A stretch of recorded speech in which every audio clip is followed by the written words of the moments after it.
en fait, c'est vraiment un retour à votre enfance. On voit en plus avec les notes de réglisse.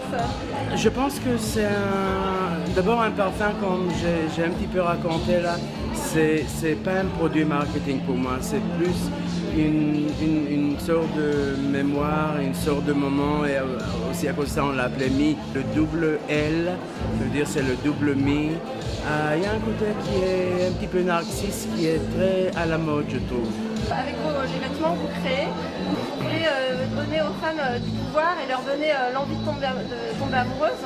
Est-ce que ce parfum, de la même manière, va donner du pouvoir aux femmes et de quelle manière? Ce que je dis toujours, qu'il y a le pouvoir et la force. Et moi, je préfère la force que le pouvoir. Le pouvoir s'achète et se vend, et la force est interne.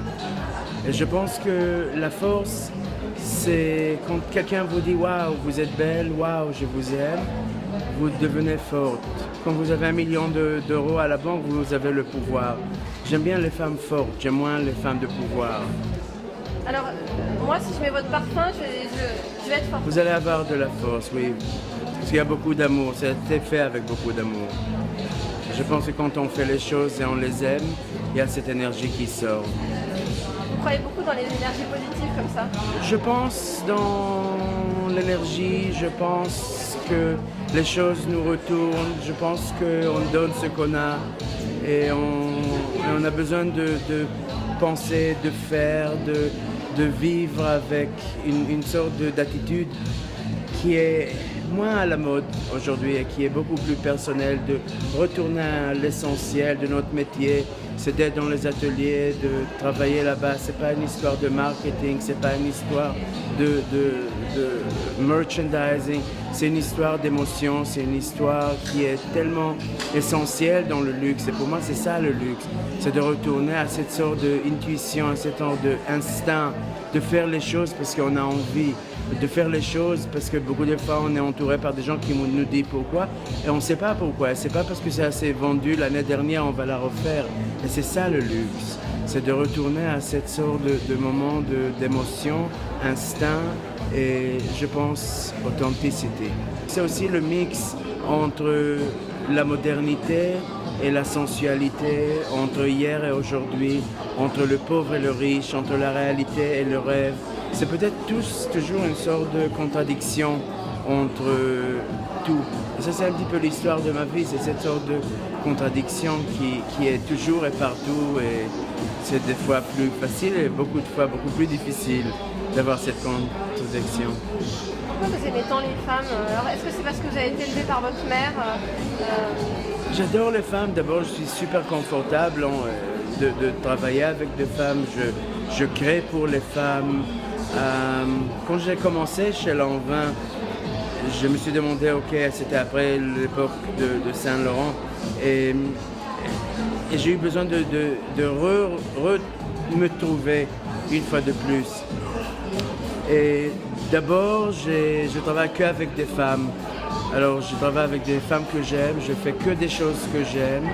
Et je pense que c'est super important de toucher ça aussi dans notre métier, de ne pas faire juste les choses qu'on est obligé de faire. Et même là, vous savez, moi j'ai toujours eu peur des journalistes, des critiques, parce que j'ai peur des juges, parce que je me sens comme un sort de criminel. Et finalement, j'ai dit, je ne vais pas faire des robes pour des juges, je ne vais pas faire des choses pour des criminels ou pour des juges. Je vais faire juste des choses pour des femmes, et les femmes j'adore, et les femmes j'ai pas peur. Et les femmes aujourd'hui je pense qu'elles ont une vie qui est beaucoup plus dure que la vie des hommes. Vous voyez, la vie d'homme elle est beaucoup plus linéaire, la vie de femme elle est beaucoup plus ronde.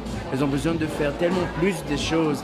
Et cette sorte de sensation de perfection, d'être parfait au travail, être la mère parfaite, être la femme parfaite, être toujours mince et blonde et super glamour, même quand on n'a pas envie d'être glamour, je trouve que c'est pas facile. Alors nous, de notre côté, ce qu'on a besoin de faire, c'est peut-être de faciliter un petit peu ce sort de moment et juste aider les femmes d'être un petit peu plus belles en face du miroir.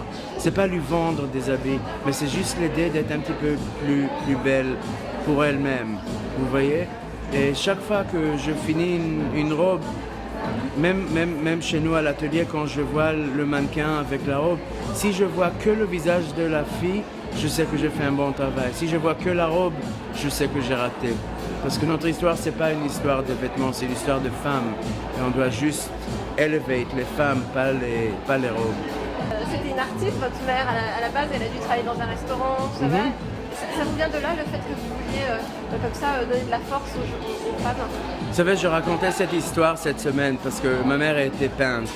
Et quand mon père, lui, est parti au ciel, alors elle a commencé à travailler dans un restaurant et elle avait plein de problèmes avec la caisse parce qu'elle faisait plein d'erreurs. Et on a demandé à une relative à nous, c'est quoi le essence de la comptabilité? Et elle a dit, c'est très très simple, c'est de donner et recevoir, recevoir et donner. Je pense que ça c'est l'essentiel de notre vie. On donne et on reçoit. On ne peut pas que donner et on ne peut pas que recevoir.